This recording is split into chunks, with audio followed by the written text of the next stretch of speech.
Hey guys, welcome to another video. Today we are talking about negative indices.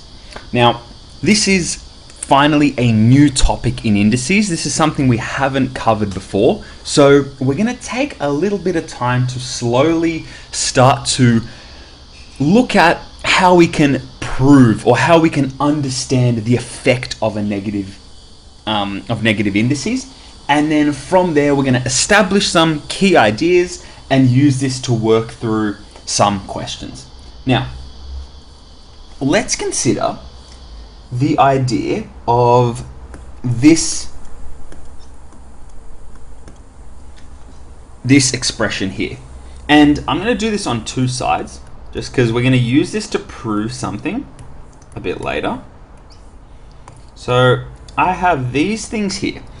Now, I have here a squared divided by, or as a fraction of a to the power of 5.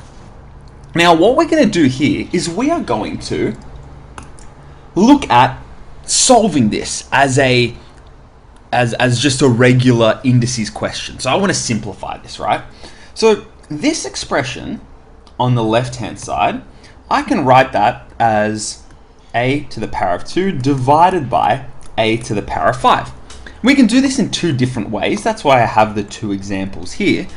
And we're going to look and see what happens and how we can make sense of that. Because all the other times we've looked at indices, particularly dividing, we had a bigger number on the numerator or a bigger number here than the one over here. So how we approach this is going to be ever so slightly different. Now, when we divide same base indices, that means I'm going to subtract the second power from the first. So I'm going to have a to the power of 2 minus 5. That gives me a to the power of negative 3. Okay, that's cool. I have a negative thing here. But how can I write this, for example, with a positive 3? Or how can I even express this in any other way? Well, that we are going to answer by doing this second one a slightly different way. Now, a squared, I can write as a multiplied by a. As a fraction of a to the power of 5, I can write as a times a times a times a times a. And here, if you remember, when we simplify, we can, if we have products, common factors on the top and bottom, we can cancel certain things out. Now, what do I get left with on the top? Well, everything has been cancelled out on the top, so I'm left with 1. And on the bottom, I'm left with a times a times a. Now, I can write that simply as a cubed. So what I have here is two different ways to look at the same thing. And this informs us about the effect of negative indices. So what I have here is essentially that a to the power of negative 3, I can express that equivalently as 1 over a to the positive 3. So in essence, what I've done is I've taken the reciprocal, so I've flipped this over, because a to the power of negative 3, we can write as a to the power of negative 3 over 1. We can write any number as it divided by 1. So its reciprocal is when we flip this over. So the 1 goes up to the numerator and this goes to the denominator. And we notice that the sign changes. So this goes from a negative 3 to a positive 3 down here. Now I'm going to look at this in one more way, because there's multiple ways to the same answer in maths, and it's pretty much up to you to see which one of these clicks more for you. But they are both valid proofs and tell us the same thing about our numbers here. So the other has to do with looking at patterns with different powers. So I'm going to write something first in index form and then as a in number form. You'll see what I mean by this in a second. But if I have, let's say 2 to the power of 3, 2 to the power of 2, 2 to the power of 1, 2 to the power of 0, 2 to the power of -1, 2 to the power of -2. I want to find the numerical value of all of these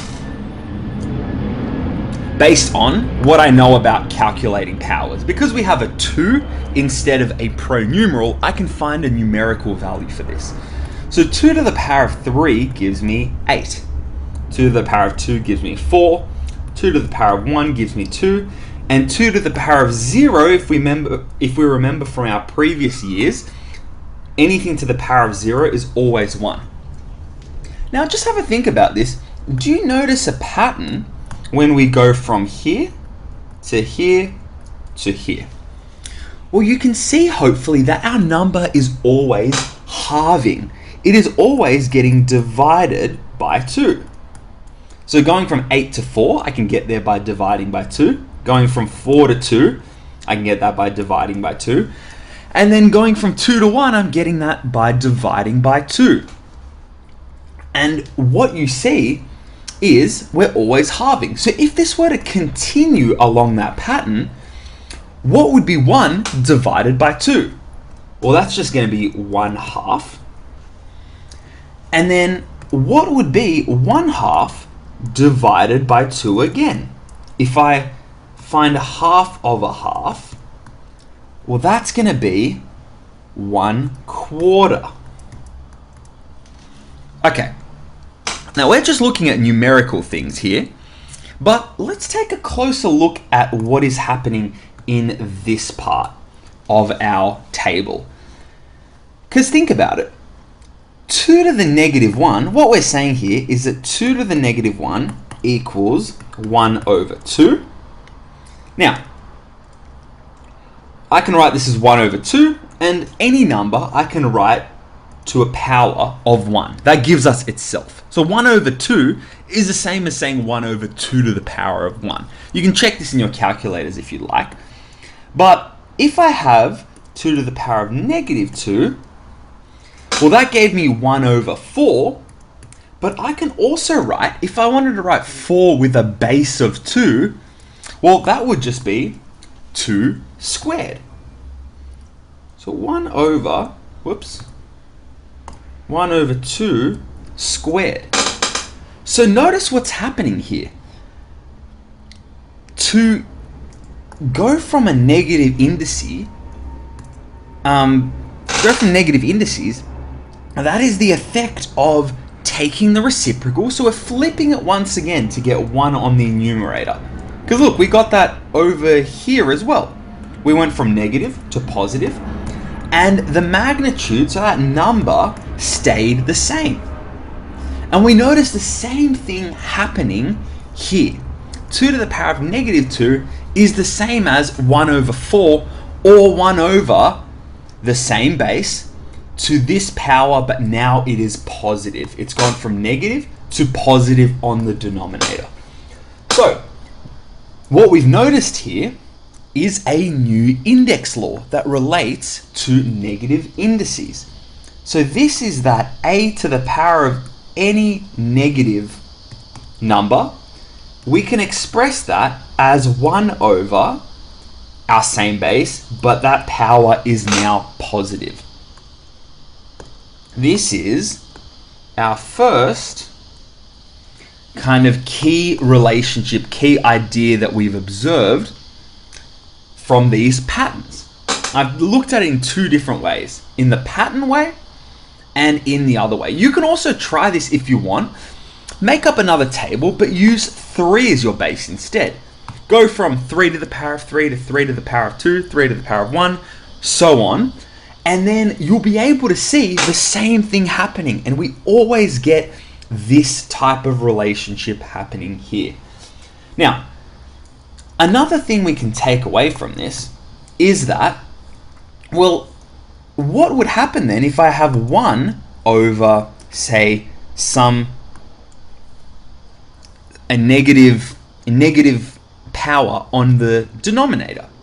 Well, what happens there is if we think about it, this is like saying 1 divided by a to the power of negative m. So this is like saying 1 divided by a to the negative m. But a to the negative m we can write as 1 over a to the m, because that's what we have here, right? So this thing here is the same as this. So we can write this as 1 divided by 1 over a to the power of m. But now dividing, when we divide by fractions, that is the same, that is the same as multiplying by the reciprocal. This is just a revision of what we did with fractions. So this is like saying 1 times a to the m over 1, and a over m, so a to the power of m over 1 is just like saying regular a to the power of m. And when I times that by 1, I just get this back. I get my a to the m back, but it's positive. So once again, I'm getting, to find this, for example, I am once again getting the reciprocal, and the sign here is changing. So the reciprocal of 1 over a to the negative m is going to be a to the negative m over 1, and the sign changes from negative to positive. So I get back a to the power of m. So this is another key idea that we observe. So 1 over any negative power gives you back a positive here. So we get this, and I'm going to put a nice big red rectangle around this to draw some attention to this. This is an important thing that we observe. Okay, a couple more, well, pretty much just one more. We've looked at whole numbers here as these regular whole number bases. What if I had a fraction? So what if I had said, for example, that I had a over b to the power of some negative number here? Well, first of all, what's going to happen? Well, what we get anytime we have a negative index, I'm going to flip. I'm going to get the reciprocal. So instead of a over b, I'm going to get b over a, which is the reciprocal, and the power changes from a negative to a positive.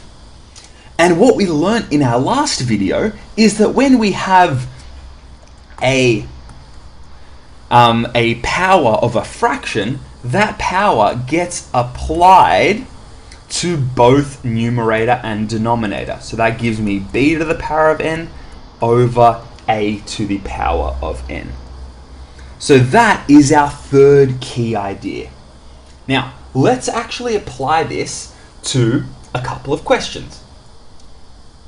So, question 1. We want to find what is 3 times a to the power of negative 2 times b to the power of 4.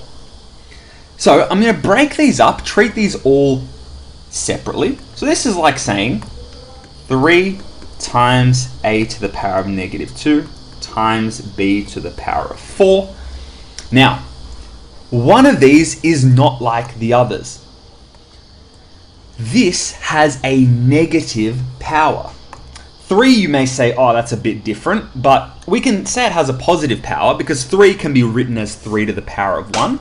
So this is the only term that has a negative power. Now what happens there? Well, we get the reciprocal. So I'm going to leave my 3 to the 1. Now this is going to become 1 over a, but the power, instead of being negative now, is going to be positive. And the rest stays the same. So this is like saying now 3 over 1 times 1 over a squared times b to the power of 4 over 1. because all of these terms, my 3 and my b to the power of 4, I can write that as itself divided by 1. I'm just doing this to show you how we can multiply the fractions now. Because when we multiply fractions, we multiply all the numerators, so that simplifies to 3b to the power of 4. And 1 times a squared times 1 gives me just a squared on the denominator. So that is how we can work with something like this. Now, I'll do 2 more examples. Let's try a trickier one. So we're going to do 5 divided by x cubed y to the power of negative 4. Now this is where it gets a little bit tricky. You can take some shortcuts, but I'm going to do this nice and slow. Now this is like saying 5 on top of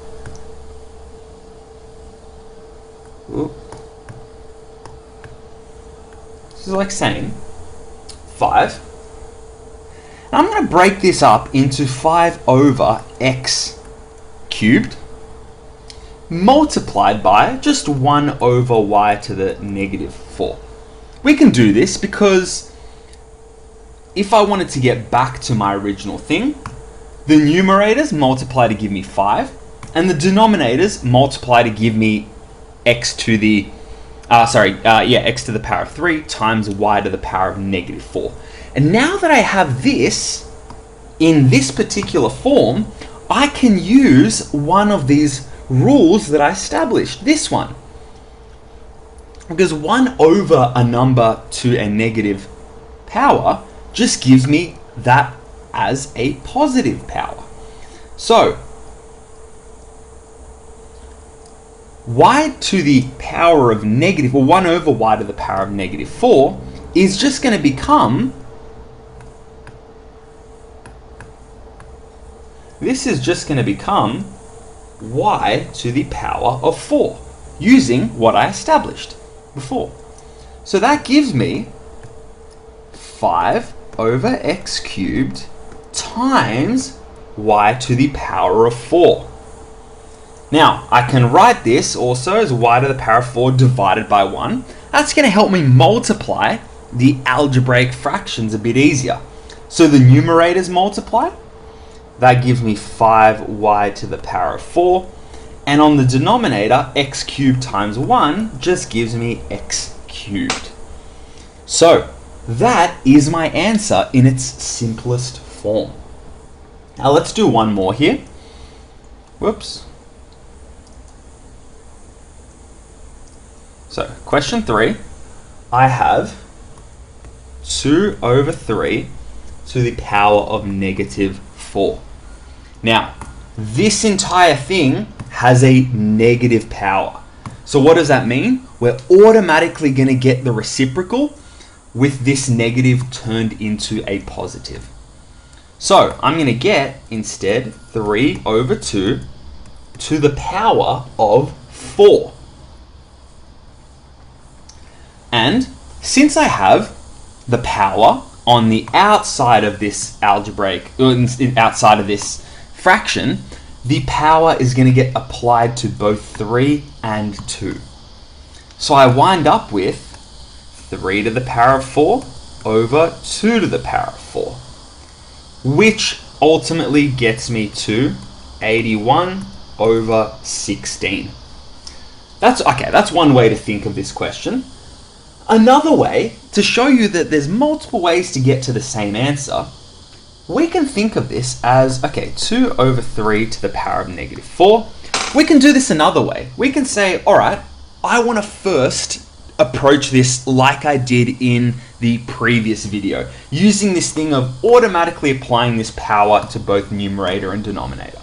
So I would get 2 to the power of negative 4 over 3 to the power of negative 4. Now this here is like saying 2 to the power of negative 4 divided by 3 to the power of negative 4, or just multiplying by 1 over 3 to the power of negative 4. So remember, dividing by something is the same as multiplying by its reciprocal. We learnt this in fractions a while back. So what I get is 2 to the power of negative 4 is like saying 1 over 2 to the power of 4. That's our very first rule that we established. And 1 over 3 to the power of negative 4, using the second rule we established, we can write that as 3 to the power of 4. But we're getting the reciprocal and the sign changes from negative to positive. And ultimately we wind up with 3 to the power of 4 over 2 to the power of 4. And our answer is exactly the same, 81 over 16. So you can approach this in a variety of different ways, as long as we're using the index laws carefully. We will always get to the same answer. Thank you so much for watching, guys. That'll be it for our negative indices, and we'll continue this series in the next video. Thanks so much for watching. I'll see you there.